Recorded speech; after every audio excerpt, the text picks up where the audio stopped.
point de vue du rhumatologue. Les acroparesthésies est un motif de consultation fréquent en rhumatologie, mais je ne vous le cache pas, la bibliographie concernant ce sujet est assez rare.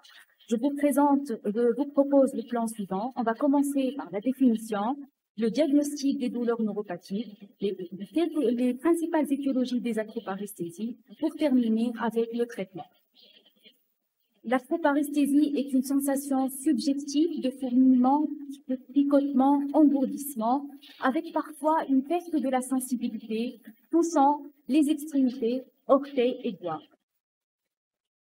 Le diagnostic de douleur neuropathique peut se faire à l'aide de ce questionnaire facile à utiliser, c'est le DN4, qui est composé de 4 items, et comme vous le remarquez, les paresthésies font partie de ces items. Il y a aussi des caractéristiques de la douleur, à savoir brûlure, foie douloureux et décharge électrique. Pour les deux autres items, ils sont basés sur l'examen physique, hypoesthésie au tact et à la piqûre, exacerbation des douleurs au frottement. Ce score supérieur à 4 permet d'orienter vers l'origine de ces douleurs, qui est généralement due à une atteinte du système nerveux avec une sensibilité et une spécificité supérieure à 80%. Plusieurs étiologies peuvent être responsables d'une acroparesthésie. Toute atteinte concernant la voie sensitive allant du système périphérique jusqu'au cortex peut être responsable d'une atteinte d'une acroparesthésie. Les neuropathies périphériques restent de loin la cause la plus fréquente d'acroparesthésie. Ces neuropathies périphériques sont classées selon la topographie de la lésion en radiculopathie si l'atteinte va concerner la racine, plexopathie si l'atteinte va concerner le plexus, polyradiculoneuropathie si ça concerne racine et nerf. Si l'atteinte va concerner tous les nerfs, elle est bilatérale et symétrique, il s'agit dans ce cas d'une polyneuropathie. Si ça concerne quelques nerfs, elle est asymétrique, asynchrone, ça s'appelle mononeuropathie multiple. Et si ça concerne un seul nerf, c'est une mononeuropathie. On va commencer par la première cause qui est la radiculopathie. Et la radiculopathie, la cause la plus fréquente de radiculopathie vue en rhumatologie, c'est d'origine rachidienne, névralgie cervico-brachiale ou lombo-sciatique. Le patient peut rapporter seulement une acroparesthésie qui a dans ce cas une valeur localisatrice. Elle permet d'orienter vers la racine atteinte et l'examen physique, la recherche de signes de conflit disco-radiculaire permet d'appuyer ce diagnostic. Maintenant, je vais passer à la plexopathie et je vais vous parler essentiellement de deux diagnostics. Le premier diagnostic, c'est le syndrome du défilé thoraco-brachial qui est dû à une compression chronique du plexus brachial dans le triangle interscalénique formé par le scalène antérieur, moyen et la première côte. C'est généralement le plexus primaire inférieur né à partir, le tronc primaire inférieur né à partir des racines C8, D1 qui est le plus touché. Et le patient va rapporter une paresthésie dans le territoire C8, D1. Il peut également rapporter des signes vasomoteurs. L'examen clinique physique permet de reproduire ces paresthésies comme le signe de Tinel, le test de Rousse. Il s'agit de demander au patient d'ouvrir et fermer les mains, les bras étant en abduction et coudes fléchis à 90 degrés. Parmi les causes de ce défilé, il y a le spasme ou l'hypertrophie du muscle scalène. Il y a aussi le méga-apophyse de l'apophyse transverse C7 et la côte cervicale, comme le montre cette radio. Je vais vous parler également d'une deuxième étiologie de plexopathie qui est le syndrome de Poncos-Tobias, qui est une plexopathie et non une névralgie cervico-brachiale. Donc, ce syndrome est dû à une infiltration généralement du tronc primaire du plexus par une tumeur, le plus souvent une tumeur de l'apex du poumon. Et l'examen peut mettre en évidence le syndrome de Claude Bernard Horner. On a fini avec l'exopathie. Et on va voir une autre cause d'acroparesthésie. Je vous invite à découvrir ce cas clinique. C'est une patiente âgée de 54 ans qui a fait une infection SARS-CoV-2 qui a bien évolué avec un contrôle sérologique négatif. Elle consulte 21 jours plus tard pour une symptomatologie d'acroparesthésie aiguë, rapidement progressive, ascendante, touchant aussi bien les membres supérieurs qu'inférieurs, associée à un discret déficit moteur. Quel est le diagnostic selon vous? Donc, c'est un syndrome de Guillain-Barré. Ce syndrome a été évoqué d'abord devant la particularité de l'atteinte neurologique.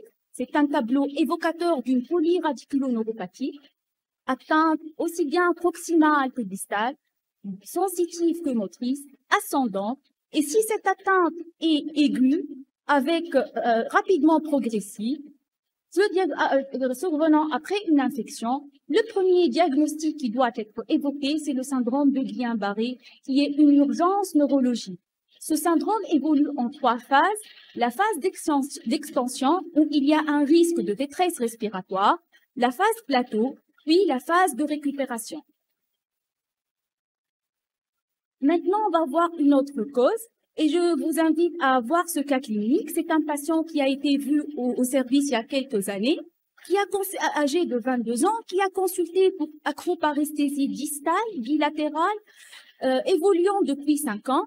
L'examen trouve les signes cutanés suivants. Et à la biologie, il n'y a pas d'anomalie, sauf une protéinurie à 1 gramme. Quel est votre diagnostic? Et là, le diagnostic, c'est la maladie de Fabry.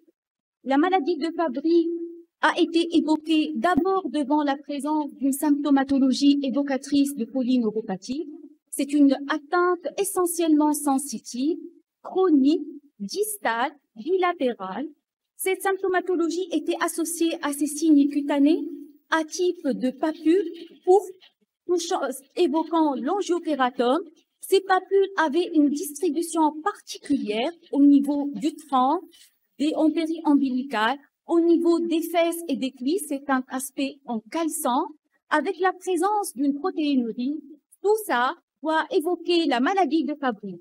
La maladie de Fabry est une maladie héréditaire liée à X. Elle est due à un déficit lysosomial en alpha-galactosidase A. Ce déficit est responsable d'une accumulation d'une substance appelée GP3. Cette substance va s'accumuler entre autres au niveau des fibres nerveuses et va être responsable d'une polyneuropathie qui est révélée par les acroparesthésies et qui est un signe fréquent, se voit dans 90% au cours de la maladie de Fabry. À cette polyneuropathie, on peut trouver une protéinurie, des signes cutanés, comme on vient de voir, et une anomalie de la cornée.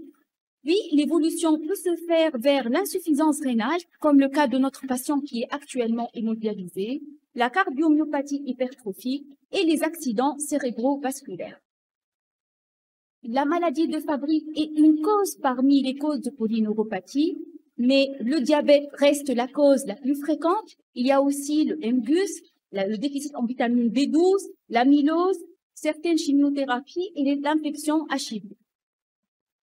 On passe maintenant à une autre cause d'acroparesthésie. Et là, c'est une patiente qui a été hospitalisée quelques mois dans notre service, âgée de 29 ans, qui consulte pour acroparesthésie touchant le 5e doigt droit, le dos du pied gauche, évoluant depuis 2 semaines. Cette patiente a également une polyarthralgie inflammatoire, touchant grosse et petite articulation. Elle a une symptomatologie évocatrice de sinusite qui a été confirmée par un scanner ayant montré un comblement du sinus maxillaire. Et à la biologie, elle a une protéinurie à 3,5 grammes, une insuffisance rénale avec une clairance à 28 millilitres. Et la biologie a montré aussi les CNK positifs de type PR3. Quel est votre diagnostic? Bien sûr, c'est une granulomatose avec polyangélie. C'est anciennement appelé la maladie de Wegener. Cette pathologie a été évoquée, certes, devant la présence de sinusite, la présence aussi d'insuffisance rénale, mais aussi la présence de cette atteinte neurologique, de cette acroparesthésie qui est particulière. qui a touché le nerf ulnaire et le nerf fibulaire, qui sont les plus souvent touchés au cours des vascularites. Et elle est asymétrique, multifocale, aiguë, donc ça doit évoquer la mononeuropathie multiple. Cette mononeuropathie multiple se voit essentiellement au cours des vascularites à moyen et à petit vaisseau, mais aussi au cours des lymphomes, de la sarcoïdose et du diabète. Et je passe à ce dernier cas clinique. C'est un patient que j'ai vu l'année dernière. Il est âgé de 25 ans, qui a une acroparesthésie dans le territoire du nerf médian et qui a à l'examen un signe de Tinel positif et un signe de Phalène positif. Là, le diagnostic est très évident. C'est le syndrome du canal carpien. Le syndrome du canal carpien est une mononeuropathie, c'est une neuropathie focale puisque ça touche un seul nerf, c'est le nerf médian. Et le syndrome du canal carpien est fréquent, sa prévalence est 3,8. Il y a des facteurs de risque comme diabète, hypothyroïdie, grossesse, obésité morbide et ménopause. C'est une symptomatologie faite de paresthésie dans le territoire du nerf médian qui est chronique, qui peut s'exacerber la nuit. Cette symptomatologie peut être provoquée par l'examen physique, le test de Tinel, le test de Phalène, la compression du nerf, dont la sensibilité et la spécificité de ces tests varient selon les études. Puis, à des stades avancés, on peut trouver une amyotrophie de l'éminence vénale. Et n'oubliez pas toujours de vérifier, de tester le déficit de l'abducteur du pouce. Il y a des critères diagnostiques appelés CTS6 qui sont basés sur la symptomatologie et l'examen physique. Il y a aussi des questionnaires pour évaluer l'impact de ce syndrome du canal carpien, appelé le questionnaire de Boston, dont la version arabe existe. Donc, revenons à notre cas clinique. C'est un jeune âgé de 29 ans qui consulte pour un syndrome du canal carpien. Est-il nécessaire dans ce cas de compléter par une échographie? La réponse est oui. Et voilà, je vous montre tout de suite l'échographie de ce patient. Qu'en pensez-vous? Donc, comme vous le remarquez, il y a une augmentation de la surface de section du nerf qui est 10 fois plus importante par rapport au côté contralatéral. Il y a cet aspect hypoécogène qui entoure les fibres nerveuses. Cet aspect hypoécogène cadre avec l'infiltration graisseuse, donnant un aspect en câble au niveau de la coupe axiale, un aspect en spaghetti au niveau de la coupe longitudinale. Cet aspect est évocateur d'un fibrolipome qui est une tumeur bénigne et qui peut se voir, qui peut être responsable d'un syndrome du canal carpien. L'échographie est un examen sensible, un examen spécifique qui a une sensibilité et spécificité aux alentours de 80. Elle permet même de mettre en évidence le syndrome du canal carpien chez des patients qui ont un EMG normal. Elle a un intérêt diagnostique, notamment quand elle montre une augmentation de la surface de section avec du nerf médian avec un niveau de preuve A. Et elle a un intérêt étiologique pour montrer la cause du syndrome du canal carpien secondaire avec un niveau de preuve B. Et je vous montre quelques aspects échographiques de nos patients. Donc, l'échographie est intéressante pour le diagnostic positif. Elle va montrer une augmentation de la surface de section du nerf médian. Il n'y a pas un seul, mais si cette surface de section est entre 9 et 12 millimètres carrés, si on va mesurer le nerf médian à l'entrée du canal carpien, niveau scaphoïde fusiforme, et si elle est entre 9 et 10 mm à la sortie du canal carpien, niveau humulus de la matante trapèze, ça permet d'orienter vers le syndrome du canal carpien. Il y a aussi l'aspect hypoécogène du nerf médian avec la perte de son aspect fasciculé. Cet index d'aplatissement, c'est-à-dire on va diviser le diamètre supérieur sur le diamètre inférieur, le grand diamètre sur le petit diamètre. Si c'est supérieur à 2,5, ça permet d'orienter vers le syndrome du canal carpien. Puis il y a, comme vous voyez ici, l'hyperémie Doppler intraneural. Il y a aussi la différence de 2 mm entre la surface de section mesurée niveau du nerf médian, mesurée à l'entrée du canal carpien et au niveau du carré pronateur. Puis il y a le ratio, ce ratio qui est calculé, on va mesurer la surface du nerf médian à l'entrée du canal carpien, au niveau de l'avant-bras. Et si la différence est supérieure à 1,4, ça témoigne d'un syndrome du canal carpien avec une sensibilité de 100%. Il y a aussi le bombement du rétinaculum du fléchisseur, supérieur à 4 mm par rapport à la tangente passant par l'humulus de l'amatome et le trapèze. Et le dernier signe, c'est la disparité du nerf médian, appelé aussi le notch sign. C'est la diminution du calibre du nerf médian lorsqu'il s'engage sous le rétinaculum du fléchisseur.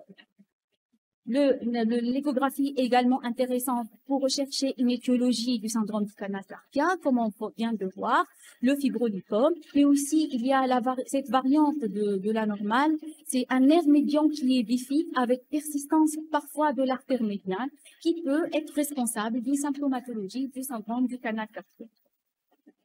Donc, pour notre cas, chez notre patient, est-il nécessaire de compléter par un EMG? Il y a un algorithme publié en 2016 et là, il est recommandé de commencer par une échographie devant des signes typiques ou atypiques de syndrome du canal carpien. Mais l'EMG reste, on peut le demander en première intention si le patient a des signes moteurs, un déficit moteur ou une amyotrophie de l'éminence stellare. Maintenant, si l'échographie est normale, l'échographie montre des anomalies en faveur du canal carpien, on peut compléter par l'EMG pour évaluer la sévérité de ce syndrome du canal carpien.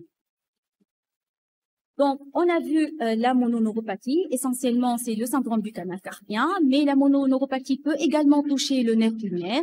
Et dans ce cas, le patient va rapporter une paresthésie dans le territoire du nerf ulnaire, comme le montre cette figure.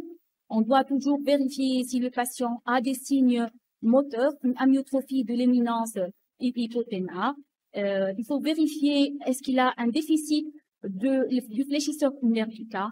Ce signe de frottement qui témoigne d'un déficit de l'adducteur du pouce. Et dans ce cas, c'est le long fléchisseur du pouce qui va compenser l'action de l'adducteur et va se traduire par ce signe de frottement.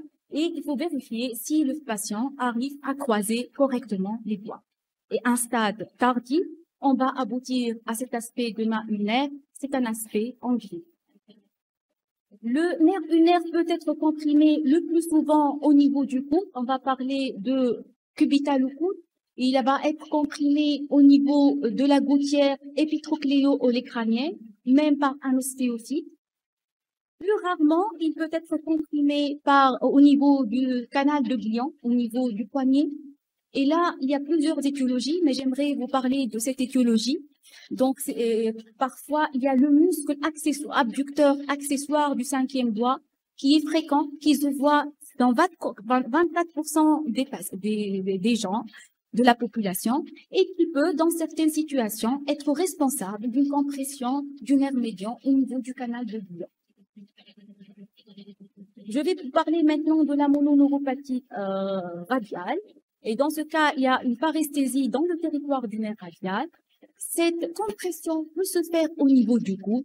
J'aimerais vous parler de ce patient que j'ai vu il y a 2 ans, qui avait une symptomatologie évocatrice d'un syndrome d'une mononeuropathie du nerf radial et qui avait une bursite radio-bicipitale. Comme vous le voyez ici, voilà la bursite, voilà le tendon bicipital et ici il y a les branches radiales qui étaient comprimées à cause de cette bursite. Le nerf radial peut aussi être comprimé au niveau de l'extrémité distale de l'avant-bras, même par le port serré prolongé, d'une montre serrée ou d'un bracelet serré. Et au niveau du membre inférieur, il y a la mononeuropathie qui est classée la 3e, après le canal carpien qui est le 1er, puis il y a le cubital au coude. La 3e mononeuropathie, c'est la neuropathie du fibulaire. Il y a dans ce cas une compression du fibulaire commun qui peut se faire au niveau du col de la fibula. Cette compression peut être due à certaines positions prolongées, des positions de yoga ou positions assises prolongées, jambes croisées. Aussi, à ce kyste synovial, comme vous le montrez ici, ce kyste synovial tibio-fibulaire qui était responsable de la compression du nerf fibulaire commun et parfois même une ostéochondromatose peut être responsable de cette compression. Le patient va rapporter une paresthésie touchant la face latérale de la jambe, le dos du pied. On peut voir un pied tombant et une marche avec steppage. J'attire votre attention sur cette entité, c'est le syndrome du tunnel tarsien antérieur qui est dû à une compression du nerf fibulaire profond sous le rétinaculum des extenseurs au niveau du cou du pied. Et là, le patient va rapporter une paresthésie au niveau du premier espace métatarsien. Et je souligne aussi l'intérêt de l'échographie qui peut mettre en évidence les étiologies de cette compression. Et je termine avec le syndrome du tunnel tarsien. Ce syndrome est dû à une compression du tibial postérieur sous le rétinaculum des fléchisseurs derrière la malléole interne. Et cette compression va être responsable d'une paresthésie au niveau des plantes des pieds et au niveau des orteils. On peut provoquer ces paresthésies peuvent être reproduites par le test de Tinel, par la flexion plantaire avec inversion du pied et la combinaison de ces deux tests est plus sensible. Aussi, on peut la reproduire par la dorsi-éversion du pied. L'échographie peut aussi être intéressante pour mettre en évidence l'étiologie de ce syndrome. Elle peut par exemple montrer une synovie qui peut comprimer ce nerf. Et je termine avec la dernière cause d'acroparesthésie. Je ne vais pas m'attarder, mais il faut savoir qu'un AVC touchant le thalamus ou le cortex pariétal peut être responsable de ce qu'on appelle la neuropathie post-AVC. Et dans ce cas, le patient peut rapporter des paresthésies. Donc voilà cette figure qui récapitule les causes d'acroparesthésie. Et on va récapituler. Devant une acroparesthésie, n'oubliez pas de chercher les drapeaux rouges. Une acroparesthésie qui est rapidement progressive, aiguë, asymétrique, proximale, multifocale, associée à des signes dysautonomiques, à savoir des signes digestifs ou urinaires. Lorsqu'elle est sévère, lorsqu'elle est associée à un déficit moteur important, et si le patient a des antécédents familiaux de neuropathie, il faut prendre les choses au sérieux. Et comment raisonner devant une acroparesthésie? Il faut savoir d'abord si nous sommes devant une acroparesthésie aiguë, rapidement progressive, ou chronique insidieuse, c'est différent. En fait, si nous sommes devant une acroparesthésie aiguë ou rapidement progressive, et si cette atteinte est aussi bien proximale que distale, aussi bien sensitive que motrice et ascendante, il faut évoquer en premier lieu les polyradiculoneuropathies, en l'occurrence le syndrome de Guillain-Barré. Si elle est asymétrique, asynchrone, multifocale, il faut évoquer la mononeuropathie multiple et dans ce cas, les vascularites. Ce sont les deux étiologies qui nécessitent une prise en charge rapide. Ce sont deux urgences en matière d'acroparesthésie. Maintenant, si nous sommes devant une acroparesthésie chronique, insidieuse, prenez votre temps pour poser le bon diagnostic. Si elle est distale, symétrique, essentiellement sensitive, modérée à minime, il s'agit a priori d'une polyneuropathie. Si elle est focale, c'est le premier diagnostic, c'est la mononeuropathie, notamment les syndromes canalaires. Maintenant, nous sommes devant une polyneuropathie. Comment on va agir? Voilà, donc on va chercher d'abord les antécédents familiaux.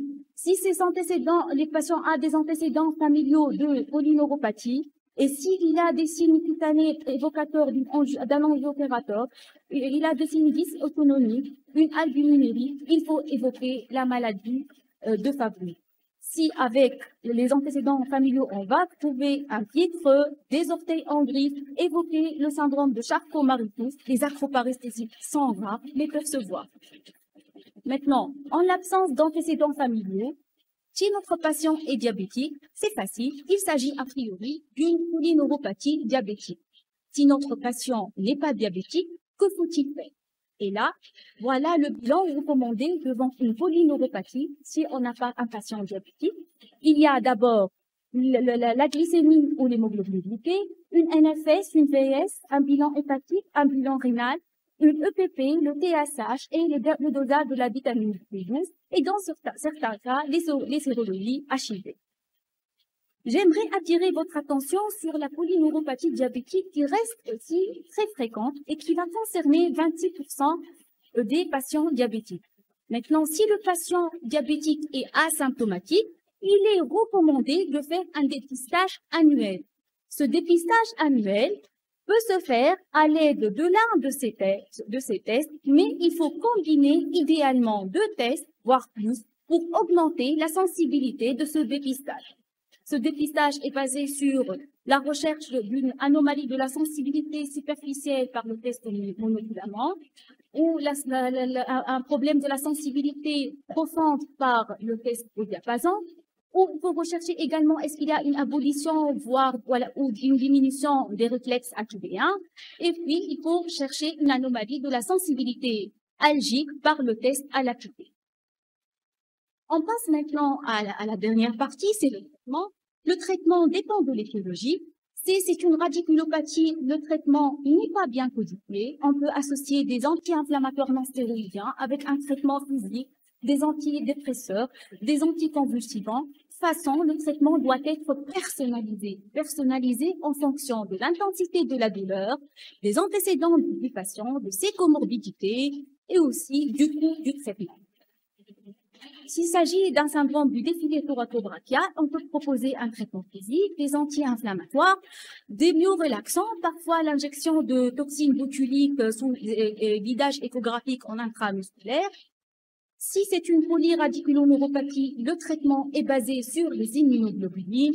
Si c'est une polyneuropathie, maintenant le traitement a 2 volets. Traiter l'étiologie, puis traiter et traiter en même temps la douleur neuropathique. Dans un papier récent paru au JAMA en 2020, il est recommandé d'utiliser en premier lieu pour les douleurs neuropathiques les antidépresseurs tricycliques, notamment l'amitriptyline. En deuxième lieu, on n'a pas l'habitude de le faire, mais il est recommandé d'utiliser les inhibiteurs de la recapture de sérotonine. Puis, en troisième lieu, c'est les gabapentines, puis les gabapentines. Maintenant, pour le traitement de la mononeuropathie multiple, il est essentiellement basé sur les corticoïdes, ça dépend de l'étiologie, essentiellement basé sur corticoïdes et immunosuppresseurs. Je vais m'attarder quelques secondes sur le traitement du syndrome du canal carpien. On n'a pas l'habitude de le faire, mais les études ont montré que la prescription d'une corticothérapie par voie générale pendant une courte durée. Pour les études, ils ont utilisé 20 mg par jour pendant 2 à 4 semaines. Ça permet de soulager le patient et d'améliorer les signes électriques. Cependant, la posologie et la durée du traitement restent à déterminer. L'injection intracanalaire de corticoïdes est également intéressante. Elle permet de soulager les douleurs. Elle permet d'améliorer quelques signes électriques. Une seule étude qui a parlé de l'infiltration éco-guidée versus infiltration à l'aveugle, qui n'a pas montré une supériorité des infiltrations sous écho, mais qui reste quand même un moyen plus safe. Pour les moyens non pharmacologiques, il y a les orthèses, le pince, les ventouses et l'acupuncture. Seule l'orthèse a montré son efficacité pour soulager les douleurs, mais pas d'amélioration de signes électriques. Je termine avec le traitement non conservateur. C'est la libération du nerf médian par la section du rétinaculum du fléchisseur, qui peut se faire à ciel ouvert, par voie endoscopique et actuellement par échographie. L'échographie donc permet de traiter donc, en ambulatoire. Il n'y a pas lieu d'hospitaliser les patients.